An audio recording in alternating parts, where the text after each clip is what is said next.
नमस्कार मित्रों, आप देख रहे हैं दीक्षा डिजिटल लर्निंग और मैं हूं डॉक्टर करतार सिंह। संस्कृत व्याकरण की इस श्रृंखला को आगे बढ़ाते हुए आज हम द्वितीय युग की बात करेंगे। पिछली वीडियो में पिछले लेसन में हमने देखा था जिसमें हमने प्रथम युग के त्रिमुनियों की बात की थी। त्रिमुनियों में हमने सबसे पहले पाणिनि का अध्ययन किया, उसके बाद कात्यायन का और उसके बाद हमने समीक्षा की थी पतंजलि की। वह था व्याकरण का प्रथम युग। ठीक है, इसी प्रकार व्याकरण परंपरा को आगे बढ़ाते हुए आज हम व्याकरण के द्वितीय युग की बात करेंगे। और व्याकरण के इस द्वितीय युग में सबसे पहले यदि हम किसी का नामोल्लेख करते हैं तो नंबर 1 पर आता है भर्तृहरि। ठीक है, तो यदि हम भर्तृहरि के काल का निर्धारण करने का प्रयास करें तो लगभग 6ठी और 7वीं शताब्दी के अंतराल के बीच में जो है वो भर्तृहरि का काल निर्धारित होता है। ठीक है, हम क्योंकि संस्कृत परंपरा के माध्यम से हमने पहले भी कई बार उल्लेख किया कि जब हम संस्कृत परंपरा का वर्णन करते हैं तो किसी भी प्रकार से हम तथ्यों के आधार पर, प्रमाणों के आधार पर ये नहीं कह सकते कि इनका काल जो है यहां तक निर्धारित रहा होगा। हाँ, कुछ हम उनका एक तर्कों के आधार पर एक समीक्षात्मक दृष्टिकोण लेकर के काल का निर्धारण लगभग हम तय करने का प्रयास करते हैं। मुख्य रूप से निश्चित रूप से कुछ भी कहना जो है वो कम से कम संस्कृत परंपरा में बाणभट्ट से पूर्ववर्ती कवियों के बारे में या बाणभट्ट से पूर्ववर्ती रचनाकारों के बारे में तो पूर्ण रूप से हम कुछ भी नहीं कह सकते।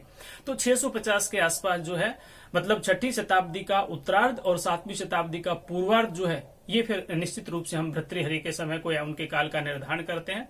विभिन्न विद्वानों के माध्यम से, विभिन्न तर्कों के माध्यम से यही परंपरा, यही काल जो होता है वो निर्धारित होता है। ठीक है, यदि हम इनके व्याकरण से परिपूर्ण ग्रंथ की बात करें, यदि हम भर्तृहरि के व्याकरण से परिपूर्ण ग्रंथों की बात करें या व्याकरण से परिपूर्ण ग्रंथ की रचना की बात करें तो नंबर 1 पर स्थान आता है वाक्यपद्यम का, क्योंकि इनकी व्याकरण से परिपूर्ण जो रचना है वह केवल वाक्यपद्यम ही मुख्य रूप से हमें उपलब्ध होती है। ठीक है, हालांकि इनके अन्य रचनाएं हैं लेकिन व्याकरण का सबसे महत्वपूर्ण ग्रंथ जिसके आधार पर इनको मान्यता मिली है, जिसके आधार पर इनकी ख्याति हुई है, उसमें हम वाक्यपद्यम को लेते हैं। ठीक है, तो सबसे पहले तो वाक्यपद्यम हो गया, भर्तृहरि की रचना होगी। अब यदि ये पूछे कि भाई वाक्यपद्यम में कितने कांड हैं, क्योंकि वाक्यपद्यम जो है वो कांडों में विभक्त है, तो यदि ये सवाल पूछा जाए कि भाई वाक्यपद्यम जो है वो कितने कांडों में विभक्त है तो लगभग निश्चित रूप से हम कहेंगे कि वाक्यपद्यम जो है वो 3 कांडों में विभक्त है। ठीक है, वाक्यपद्यम कितने कांडों में विभक्त है? 3 कांडों में। ब्रह्म वाक्य प्रकीर्ण, इसको हम याद करने में सिस्टम से हम याद करेंगे। ब्रह्म वाक्य प्रकीर्ण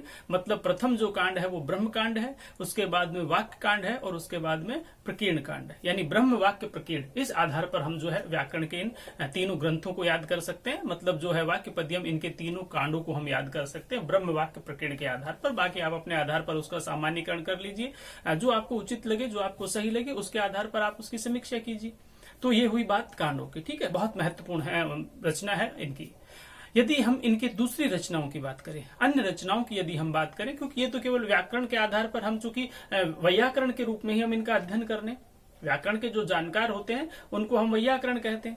ठीक है, तो चूंकि एक वैयाकरण के रूप में हम इनकी समीक्षा कर रहे हैं, इनका नामोल्लेख कर रहे हैं, तो इसलिए मतलब हमारी जो प्रक्रिया है वो तो जा करके ब्रह्मकांड तक अर्थात मतलब वाक्यपद्यम पर ही पूरी हो जाती है। परंतु यदि हम इनकी अन्य रचनाओं की बात करें, क्योंकि यहाँ जब हम किसी भी वस्तु स्थिति का जब हम सामान्य अध्ययन करते हैं तो हम पाते हैं कि सामान्य अध्ययन में न सिर्फ वो पुस्तक जो हमारे सिलेबस में लगी है उसी का हम उल्लेख नहीं करते, नाम उल्लेख नहीं करते, बल्कि उस रचनाकार के इर्द गिर्द आसपास जितनी भी पुस्तकें होती है, जितने भी ग्रंथ होते हैं, जो रचनाएं होती हैं, हम उनकी भी समीक्षा करते हैं।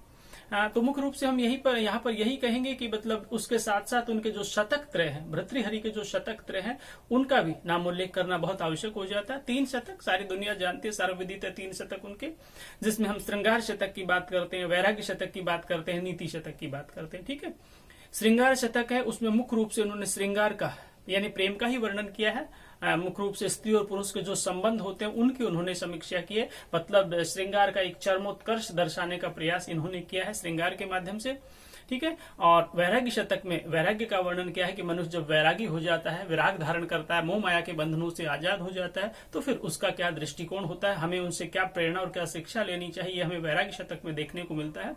और जो नीति शतक उनकी रचना है, ठीक है, उसमें नीति की बातें कि समाज में किस तरह से नीति का व्यवहार किया जा सकता है। ठीक है, तो यदि हम इनके 3 शतक की बात करें, शतक त्रय की बात करें, तो शतक का मतलब 100 श्लोक है उसमें। ठीक है, त्रय यानी 3, तो सभी में तीनों में 100 श्लोक इन्होंने लिखे श्रृंगार शतक के माध्यम। ठीक है, ये किंवदंती के माध्यम से, हालांकि हमारा विषय नहीं है, लेकिन किंवदंतियां जो होती हैं उसके आधार पर भी हम भर्तृहरि के बारे में तरह तरह की बातें सुनते हैं।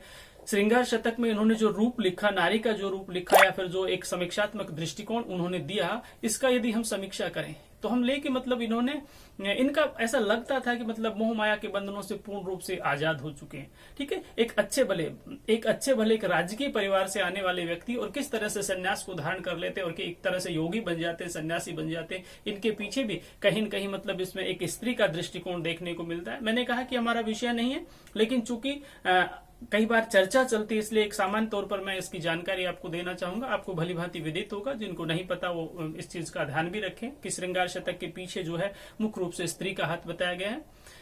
ठीक है, इनकी पत्नी के अलग नाम जो है इतिहासकारों ने लिखे यहाँ पर, लेकिन जो लौकिक परंपरा में सबसे महत्वपूर्ण नाम मिलता है वो पिंगला रानी के नाम से मिलता है। तो कहते हैं कि मतलब स्त्री के द्वारा धोखा देने के कारण से, है ना, ये धीरे धीरे सन्यास की ओर प्रवृत्त हो गए थे कि कहीं से इनको एक किंवदंती, लोक कथाएं, दंत कथाएं कितनी सत्य है कितनी झूठी हैं हम कुछ कह नहीं सकते इनके बारे में। कहते हैं कहीं से एक अमर फल इनको मिलता है जो जिसको खाने से व्यक्ति अमर रहेगा, कभी उसकी बुढ़ापा नहीं आएगा, कभी उसकी मृत्यु नहीं होगी। तो इस तरह से अमर फल इनको मिला और इन्होंने वो अमर फल अपनी पत्नी को दे दिया। ठीक है, कि भाई मेरी युवा पत्नी, मैं तो वैसे भी अब वृद्ध हो चुका हूं, उनको दे दें तो ज्यादा सही रहेगा। यहाँ पर पत्नी जो है वो किसी अन्य पुरुष से प्रेम करती थी, तो पत्नी ने वो जो उनकी जो अमर फल था वो किसी उस पर पुरुष को दे दिया यहाँ पर। ठीक है, वह पुरुष जो था वो वेश्यागामी था, अर्थात कहीं न कहीं उसने किसी अन्य या तीसरी नारी को मतलब वो जो है वो अमर फल दे दिया कि मैं क्या करूंगा, इसको दे देता हूँ। उस स्त्री ने सोचा, जिसको वो मिला था उस पर पुरुष से, कि भाई मेरा तो यही जीवन जो है वो नर्क हो रहा है। ठीक है, और मैं लेकर के इसको क्या करूंगी, क्यों नहीं मतलब इसको दे करके हम राजा को दे देते हैं और उससे मतलब राजा से एक पारितोषिक प्राप्त करेंगे यहाँ पर, क्योंकि वैसे भी मेरे तो ये काम की चीज है नहीं। राजा को राजतंत्र संभालना, राजगद्दी संभालनी, और राजा लोगों को अधिक आयु की आवश्यकता है कि मुझे अधिक आयु का करना क्या है। तो इस तरह से मतलब ये प्रसंग और कहा किंवदंती लोक कथाएं मिलती हैं। मतलब जो अमर फल राजा के यहाँ से चला था, जो वस्तु राजा के यहाँ से चली थी, वो घूम फिरकर और उस स्त्री के द्वारा पुनः जो है वो राज दरबार में पहुंच जाती। तो जब राजा उस वस्तु को देखता है, जो अमर फल था या जो भी वस्तु थी उसको राजा देखता है, तो राजा को लगा कि यार ये जीवन क्या है।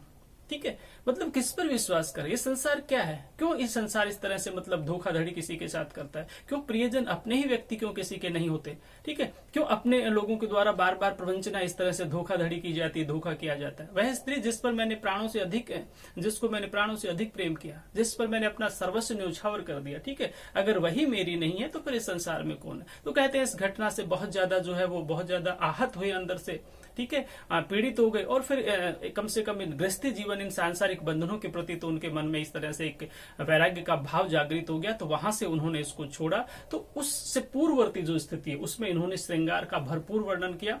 व्यक्ति कितना प्रेम कर सकता है, स्त्री और पुरुष के संबंध कितने पवित्र हो सकते हैं, कहां तक व्यक्ति अपने रिश्तों को, अपने प्रेम को चरमोत्कर्ष दे सकता है, उनका उल्लेख किया। और उसके बाद जब व्यक्ति वैरागी होता है, ठीक है, तो वैराग धारण करके वो समाज को क्या दे सकता है, समाज के लिए क्या नया सोच सकता है, अपने अनुभव किस तरह से समाज के लोगों को बता सकता है, कैसे शेयर कर सकता है, ये हमें वैरागी शतक में देखने को मिलता है। और नीति की बातें आप लोगों ने पढ़ा है, 10th 12th में आपने बहुत पढ़े होंगे नीति के श्लोक, नीति शतक के जो है, ठीक है, उसी प्रकार से मतलब जो है बहुत महत्वपूर्ण बातें जो इसमें बताई गई है भर्तृहरि के द्वारा। ठीक है, लगभग जो है सभी लोगों ने नीति शतक के बारे में तो सुना ही होगा, चाहे वैराग्य शतक और श्रृंगार शतक को आपने नहीं पढ़ा होगा, लेकिन कहीं न कहीं नीति शतक का दो श्लोक जो आपके सामने आया ही होगा। ठीक है, बहुत सी नीति शतक की अच्छी बातें।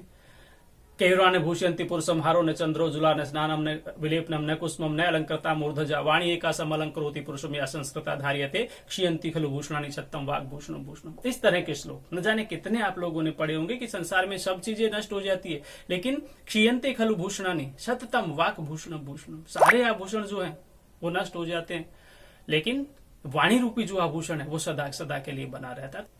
इस तरह नीति शतक के बारे में आपने न जाने कितनी बातें पढ़ी होंगी, और नीति शतक के बारे में जो भी आपने कुछ पढ़ा, ठीक है, वह भर्तृहरि के एक मन का अंदर का भाव था।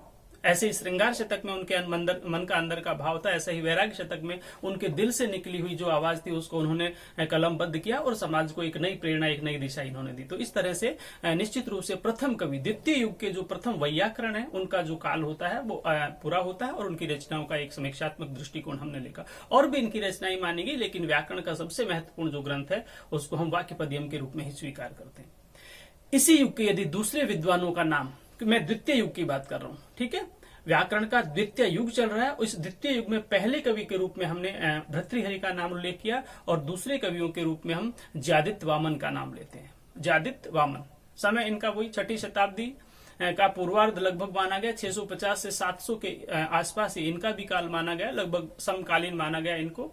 ठीक है, हालांकि ये उत्तरवर्ती रहे भर्तृहरि के, क्योंकि यदि उत्तरवर्ती नहीं होते तो काशी का वृत्ति किस तरह से लिख देते, मतलब उनकी रचना को आधार बनाकर, अष्टाध्यायी को आधार बनाकर यदि इन्होंने काशी का नामक वृत्ति लिखी है तो स्वाभाविक प्रक्रिया है कि ये उनके उत्तरवर्ती रहे। ठीक है, तो ऐसी मान्यता है विद्वानों की अष्टाध्यायी के जो 8 अध्याय हैं उनमें से प्रथम 5 अध्यायों पर जो वृत्ति लिखी है वो ज्यादित्य के द्वारा लिखी गई, और शेष 3 अध्यायों पर जो वृत्ति लिखी है वो वामन के द्वारा लिखी गई। तो इस आधार पर हम कह सकते हैं कि इन दोनों विद्वानों ने मुख्य रूप से अष्टाध्यायी को सरल बनाने का बहुत महत्वपूर्ण प्रयास किया, बहुत महत्वपूर्ण कार्य किया।